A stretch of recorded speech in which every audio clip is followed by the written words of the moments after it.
జీవన్ రెడ్డిని బుజ్జగించే పనిలో పడింది కాంగ్రెస్ హైకమాండ్. జీవన్ రెడ్డి ఇంటికి ఏఐసీసీ సభ్యులు కత్తి వెంకటస్వామి వెళ్లారు. జీవన్ రెడ్డితో కత్తి వెంకటస్వామి సమావేశమయ్యారు. అరగంటకు పైగా సాగిన ఇద్దరి భేటీ.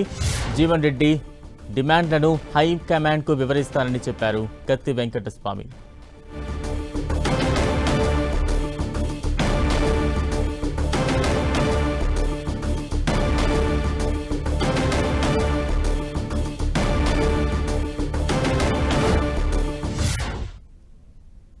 జీవన్ రెడ్డి గారు లాంటి వాళ్ళు కాంగ్రెస్ వీడడం కాంగ్రెస్కు ఆశానిపాతం అవుతుంది. ఇది నేనే కాదు, రాహుల్ గాంధీ దాకా అందరు ఫీల్ అయ్యేటువంటి మాట.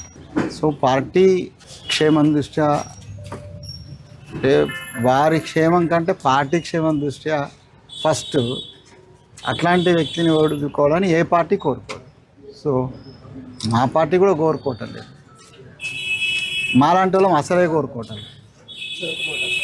పార్టీ పొజిషన్లో ఉన్నాం కాబట్టి వారిని కన్విన్స్ చేయడమో బతిమాలడమో దేనికోసమో వచ్చినట్టే లెక్క. ఇది వారిని పార్టీలో ఉండమనే కోరుతాం, అంతకంటే వేరే లేదు.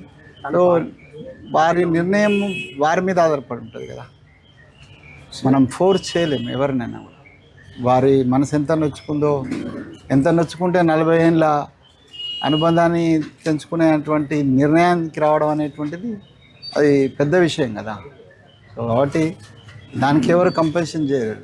వారి ముందు నేను చాలా చిన్నవాడిని, పొలిటికల్గా కూడా నా చిన్న అనుభవం. బట్ పార్టీ బాధ్యత ఉంది కాబట్టి రావాలి, కాబట్టి నా బాధ్యతగా అనుబంధంతో వచ్చాను, మాట్లాడాం. చూద్దాం, ఒక సొల్యూషన్, మంచి సొల్యూషన్ వస్తుందని ఎక్స్పెక్ట్ చేస్తాను.